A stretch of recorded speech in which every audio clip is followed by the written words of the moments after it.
보게 되기를 주님으로 축원합니다. 7절에 바로가 보내어 본즉 이스라엘의 생축은 하나도 죽지 아니하였더라. 그러나 바로의 마음이 완강하여 백성을 보내지 아니하니라 했습니다.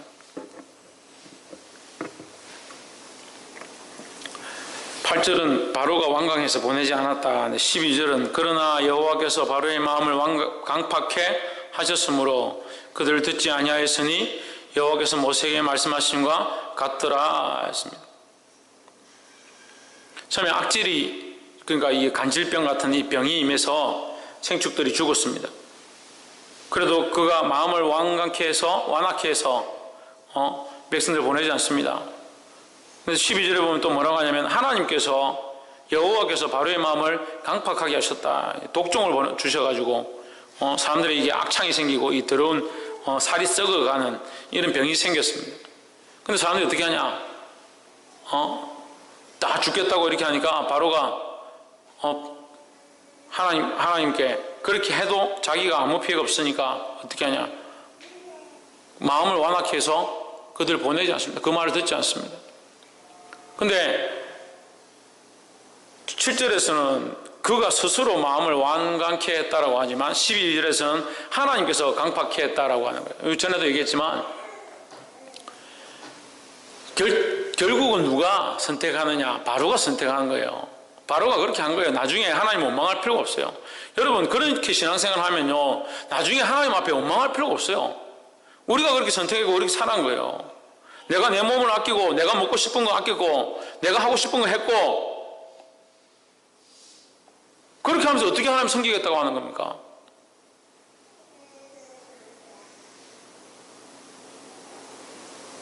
순교지에 가서 목숨을 내놓고 주를 위해 죽을 각오가 되어 있습니다. 죽을 각오가 되어 있게 무슨 죽을 각오가 되어 있어?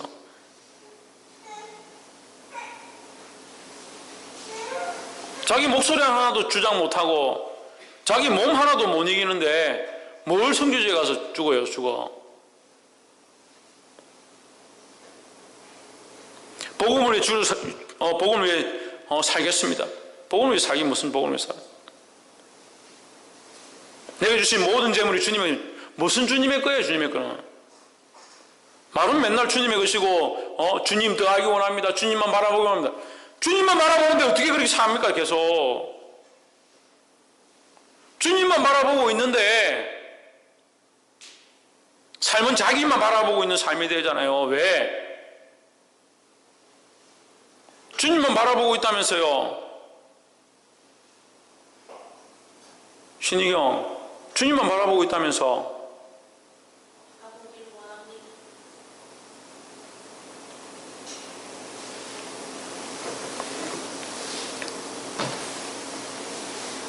결국 누가 선택하느냐? 자기가 선택해요. 바로가 결국 자기가 선택해서 완강케 하고 자기 마음을 완악케 하심으로 하나님께서 그를 그렇게 내버려 두신다는 겁니다.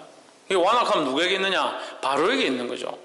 하나님이 완악하게 하신 분이 아니시는 거예요. 그럼 14절 한번 봅시다. 내가 이번에는 모든 재앙을 내 마음과 내 신하와 내 백성에게 내려 너로 온천하에 나와 같은 자가 없음을 알게 하리라 했습니다. 14절부터 하나님께서 이게 모세를 통해서 바로에게 말씀을 하시는데 왜 이 재앙을 너에게 내리는지를 설명하십니다. 7번째 재앙, 지금 우박과 불덩어리가 하늘에서 쏟아지는 재앙인데 우리가 이 말씀에 이제 말씀을 쭉 가면서 첫 번째, 두 번째 피, 개구리, 이, 우박, 이, 비, 개, 이, 파리, 악창, 독종, 우박, 7번째죠.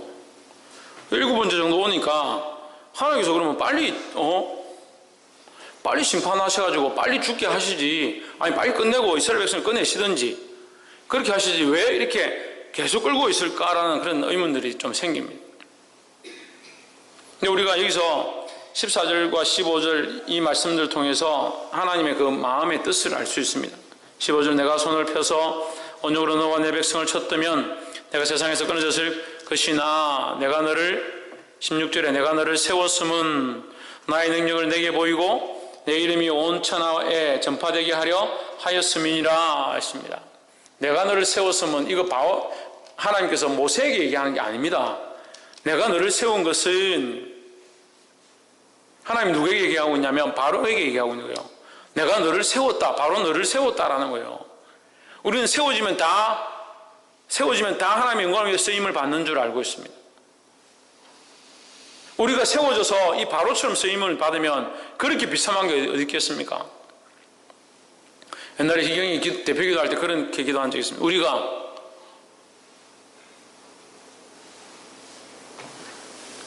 우리가 빌라도 같지 않기를, 빌라도 같은 우리를 용서해 주십시오, 이렇게 기도한 적이 있어요. 몇 년 전에 그 기도한 거 제가 기억하고 있어요. 우리가 빌라도 같이 되어서 예수님을 십자가에 못 박았다, 내가 빌라도 같은 죄인이다, 이런 고백을 했다고요. 그래서 제가 얼마나 은혜를 받았다, 감격했다고. 근데 여러분 돌아보면요, 빌라도 또한 누가 세웠느냐? 하나님이 세웠습니다. 모세는 누가 세웠습니까? 하나님이 세웠습니다. 그럼 세워지는 게 중요한 게 아니라는 거죠. 어떻게 쓰임받느냐가 중요한 겁니다. 하나님 빌라도도 세우시고 바로도 세우시고 모세도 세우는 겁니다. 사울도 세우고 다윗도 세웠습니다. 사울의 세움은 뭡니까? 멸망으로 끝났습니다. 다윗의 세움은 뭡니까? 존귀함으로 일어났습니다. 여러분 어디에 쓰임받기 원하십니까? 세워지고 안 세워지고 중요한 게 아니라는 거예요. 하나님 앞에 쓰임받는 게 중요하죠. 하나님, 나는 서기 원합니다. 나는 사용되어지기 원합니다. 사용되어지고 나서 필요 없는 존재로 버려질 수 있습니다. 왜 못 보십니까? 기도자들로 세워졌습니다. 똑바로 쓰임받아야 합니다. 하나님 위해서 희생하고 자기 삶을 내어놓을 각오들을 해야 합니다. 세워졌는데, 기둥으로 세워지고 기도자들로 세워지고 중보자로 세워졌는데 쓸모없어서 다만 밖에 버리고 사람에게 밟힐 뿐이니라, 그렇게 되면 어떻게 되겠어요? 보게 되기를 주의 이름으로 축원합니다. 하나님 바로에게 말씀하십니다. 내가 너를 세웠음은, 내가 너를 왕이 되게 하였음은, 이 목적은 바로를 세우심의 목적도 되지만 내가 너를 기다리고 있음에 대한 목적, 하나님께서 심판하고 있지만 완전히 죽이지 아니하심에 대한 목적, 15절에서 그 의미를 얘기합니다. 15절 다시 보세요. 내가 손을 펴서 언약으로 너와 너의 백성을 쳤다면 네가 세상에서 끊어졌을 것이나, 이 말이에요. 다시 말해 쉽게 말하면 내가 얼마든지 너를 한 번에 죽일 수도 있었지만 이라는 거예요. 그럼 하나님이 죽이지 아니하시는 이유들이 있는 거지요. 하나님 바로를 죽이지 않고 한 번에 끝내지 않는 이유가 있는 거죠. 7번째 재앙까지 오게 된 이유가 있고, 또 더 나아가서 10번째 재앙까지 가게 하시는 이유가 있는 겁니다. 할렐루야. 그럼 여기서 우리가 몇 가지를 볼 수 있는데 우리 세 가지만 보면 좋겠습니다. 첫 번째, 14절에 보시면 내가 이번에는 모든 재앙을 내 마음과 내 신하와 내 백성에게 내려 너로 온 천하에 나와 같은 자가 없음을 알게 하리라 했습니다. 누구를 알게 하느냐? 하나님, 여호와 하나님이 참 하나님이심을 알게 하는 겁니다. 이 재앙을 내리는 데의 목적은 여호와 하나님이 참 하나님이심을 알게 하는 목적이 있는 거죠. 그리고 또 앞에도 이것을 몇 번 얘기했어요. 우리가 그것을 짚지 않고 넘어갔는데 이제 7번째 재앙에서 제가 이렇게 다시 설명하려고 합니다. 하나님께서 내가 재앙을 내린다? 내가 재앙을 내리는 것은 다른 모든 민족으로 여호와 하나님이 다른 신보다 뛰어난 하나님이고 그 앞에 다른 신들은 다 필요 없는 신임을 알게 할 것이다 라고 하셨습니다. 그걸 뭘 말합니까? 여호와 하나님이 참 하나님이심에 대해서 가르쳐 주시기 위함이다. 할렐루야. 그러니까 이 재앙을 그냥 한 번, 두 번, 세 번, 네 번 이렇게 내리는 게 아니에요. 이 재앙에 의미들이 있는 거예요. 이 재앙을 통해서 이 다른 신이 없고 다른 왕이 없고 다른 주가 없음을 알게 하는 겁니다. 사랑하는 여러분, 우리가 이 말씀을 듣고 있습니다. 그럼 우리는 뭘 알아야 합니까? 바로의 완악함을 알아야 합니까? 하나님 외에 다른 신이 없음을 보아야 합니다. 내가 사랑했던 모든 것들이 참 신이 아님을, 내가 섬기고 있는 많은 것들이 주님 앞에 내려가야 됨을 보게 되기를 주의 이름으로 축원합니다. 내가 자랑하는 거, 내가 사랑하는 거, 내가 높이고 있는 거, 내가 의지하고 있는 거, 그것이 아무것도 아니고 참 하나님만, 여호와 하나님만, 예수 그리스도만 우리의 주가 되는 저와 여러분의 삶이 되어지기를 주의 이름으로 축원합니다. 두 번째는 오래 참으신다. 오래 참으신다. 하나님께서 오래 참으신다는 것은 다시 말하면 뭡니까? 기회를 주고 있다는 거예요. 기회를 주고 있다는 거예요. 10번을 바로에게 기회를 줬습니다. 한 번만에 끝낼 수도 있었죠. 근데 계속 기회를 주시는 거예요. 어떤 사람들은 저에게 그 얘기를 하더라고요. 지금 하나님께서 예수님이 십자가에 못 박혀 죽으셨고 하늘에 올라가셨으면 끝난 거 아니냐? 게임 끝난 거 아니냐? 사망이 죽었고 사망이 끝났고 우리를 죽이는 그 사망이 죽어버렸다. 사망이 죽어버렸다는 건 우리를 죽일 수 없다는 거죠. 사망이 너희 서는 곳이 어디냐? 너희 쏘는 곳이 어디냐? 그렇게 말씀하시잖아요. 예수 그리스도께서 죽음조차도 이기셨다라는 거예요. 그래서 우리에게 죽음의 공포가 없다, 이길 수 없다라는 거죠. 할렐루야. 그러면 더 더 나빠질 게 뭐 있냐는 거예요. 그러면 주님 바로 오시면 되잖아요. 지금 오시면 되잖아요. 오시면 되잖아요. 지금 바로 오셔서 우리를 구원해 가시면 되잖아요. 왜 안 오시느냐? 그렇게 생각할 필요가 없어요. 주님의 뜻에 따라 기다리시는 거죠. 오랫동안 기다리시는 거죠. 우리가 하나님의 그 마음을 알지 못하니까 하나님의 그 사랑을 청량할 수가 없으니까 하나님 그 사랑으로 기다리고 참고 계시는 것들을 볼 수 있어야 합니다. 자기의 삶을 돌아보면 알잖아요. 우리의 삶을 돌아보면 알잖아요. 금방 죽을 수밖에 없는 저희들인데, 잠시도 하나님 앞에 부끄러워 설 수 없는 자들인데 하나님이 긍휼을 입고 지금 우리가 이 하나님 앞에 나와 있는 거예요. 아유, 그럼 목사님 우리가 하나님의 긍휼을 입었다는데 왜 맨날 뭐라 하십니까? 그 긍휼을 입었는데 어떻게 그렇게 살고 있냐고. 하나님 그 사랑을 입었는데 그 사랑을 아는데 왜 여전히 그 죄로 물러가고 있냐고.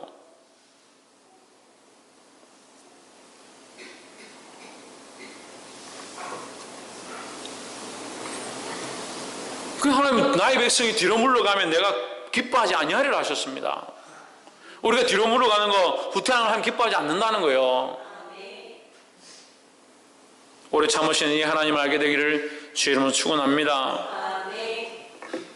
근데 이 재앙 가운데 우리가 이렇게 점진적으로 이렇게 바라보면요, 재앙이 처음에는 생명과 별로 관련 없는 일로 시작합니다. 그 물이 뭐가 됩니까? 피로 되죠. 개구리가 올라오죠. 징그럽고 더럽지만 파리가 온 집안에 가득하고 이가 긁어서 다니니까 피부를 끓고 뭐 그런 일이 있었지만 생명과는 관련이 없었습니다. 직접적인 관련이 없었습니다. 근데 점점 이 재앙이 어떻게 돼갑니까? 생명에 관련된 재앙들로 커져간다. 우리가 하나님 앞에 내려놓고 버려야 될 것들을 온전히 내려놓지 않으면 결국은 생명과 관련된 문제로 이어지게 되어 있습니다. 이런 말을 드리는 것이 무섭고 가슴 아프고 안타까운 일이지만 실제로 우리가 그런 일들을 너무 많이 봤습니다. 개척하고 사역들을 하면서 정말 하나님 앞에 순종하고 하나님 알만한 자들이 그 길로 가지 아니하고 죄악의 길로 가고 교회를 떠나고 하나님 떠나가서 결국 죽음에 이르게 되는 모습들을 우리가 수없이 봤습니다. 보지 않았습니까? 그런데 왜 우리가 또한 이와 같은 일들을 행하고 이 길로 가려고 하냐는 거예요.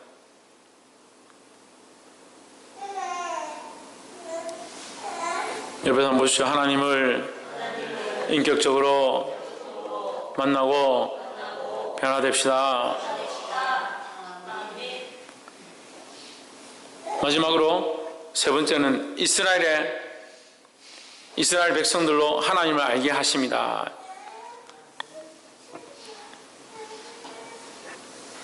이스라엘 백성들로 하나님을 알게 하신다.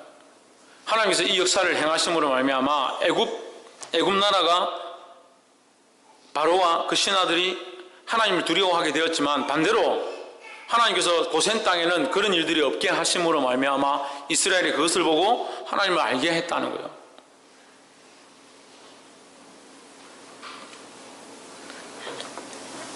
하나님께서 그렇게 알게 하시면 그 이스라엘 백성이 더 하나님 앞에 사실 두려워해야 되는데 좀 그렇지 못한 것이 안타깝죠. 이스라엘 백성이 나중에는 우리를 왜 죽이지? 우리 차라리 거기 있게 하지 왜 나오게 했느냐? 그런 얘기들 합니다. 이거 우리도 기억해야 합니다. 하나님 우리에게 보여주실 때 그 하나님을 온전히 신뢰하기를 주의 이름으로 축원합니다. 우리가 하나님의 역사를 보지 못했습니까? 하나님 우리 안에 행하시는 일들을 보지 못했습니까? 그래서 더 기적과 역사가 있기 원하십니까? 그렇지 않잖아요. 우리는 지금 기적과 역사와 은혜와 기름 부으심이 없어도 이제 하나님을 이미 알 만큼 안다는 거예요. 하나님 앞에 요청할 게 아니라 우리가 하나님 앞에 어떻게 할지를 보아야 합니다. 하나님 우리에게 보여주셔서 우리가 어떻게 해야 될 일들, 우리가 하나님 앞에 어떻게 서야 될 일들, 하나님 앞에 어떻게 나아가야 될 일들을 보여주고 있는데 우리는 뭘 얘기하느냐? 하나님께 계속 요청만. 자기 삶이 변화되지 않으니까 하나님 더 큰 은혜를 주십시오. 전에 그런 감격과 감동이 있었는데 이번에는 더 큰 감동과 더 큰 은혜가 있기를 원합니다.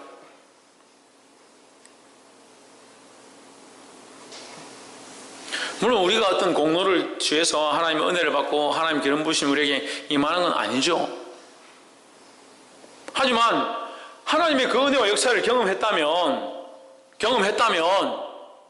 그 변화된 모습들로 서 있어야 하나님의 더 큰 역사와 기름 부으심을 경험할 거 아닙니까? 그런데 왜 자꾸 자기 방법으로 그것을 취하려고 하냐고요. 우리가 취하고 우리가 어떻게 하고 할 문제가 아니라는 거예요. 우리 어떻게 해야 합니까? 우리 여전히 하나님을 바라보고 있어야 된다는 거예요. 하나님을 본다는 것은 눈으로 바라보고 그냥 쳐다만 보고 있는 것이 아니라 내 삶이 적극적으로 하나님을 닮아가고 내 안에 내려놓아야 될 수많은 문제들을 내려놓기 시작하는 일들을 하고 있는 겁니다. 그게 살아있는 거죠. 말로만 살아있고 죽어 있어서 아무 변화도 없고 아무런 자랑도 없다면 그게 무슨 하나님의 사람이냐는 거예요.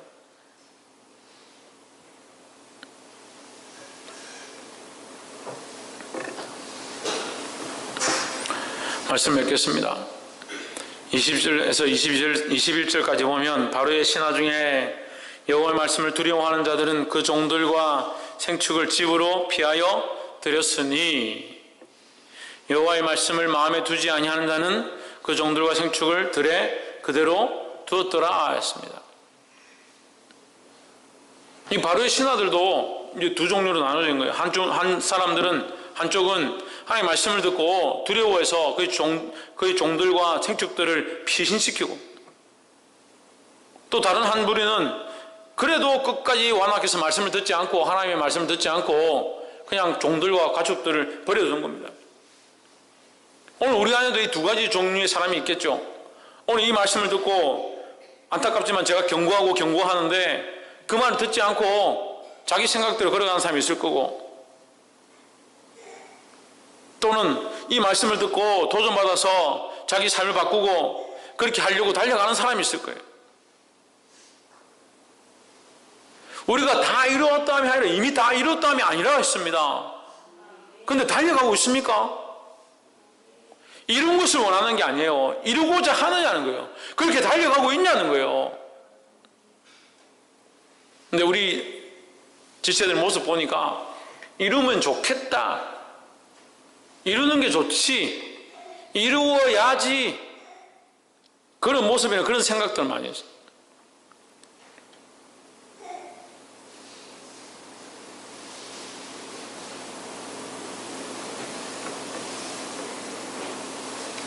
근데 뭐가 없습니까? 이루려고 하고, 닮아가려고 하고, 달려가고, 자기 삶을 내려놓고자 하는 이 모습들이 없는 겁니다.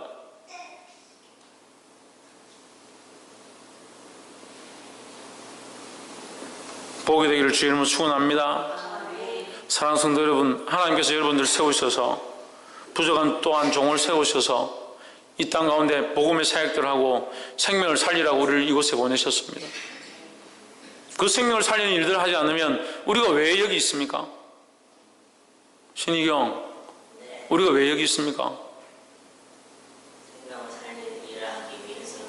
생명을 살리는 일을 하지 않으면 왜 여기 있습니까?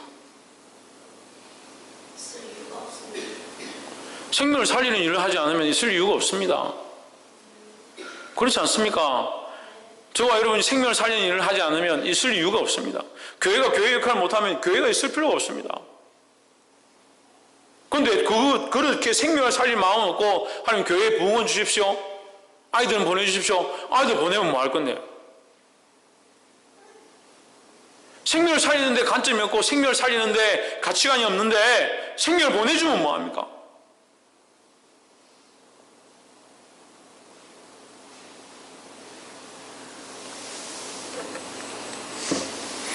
하나님께서 이 교회를 세우신 이유, 그 목적들을 알고 이 땅에 죽어가는 자들을 일으키는데 생명을 살리는데 쓰임받는 저와 여러분 되기를 주의 이름으로 축원합니다. 사랑하는 성도 여러분, 이 촛대가 옮겨지지 않도록 여러분 하나님께서 여러분을 세우신 그 자리가 뺏기지 않도록 깨어 있기를 주의 이름으로 축원합니다. 기도하겠습니다.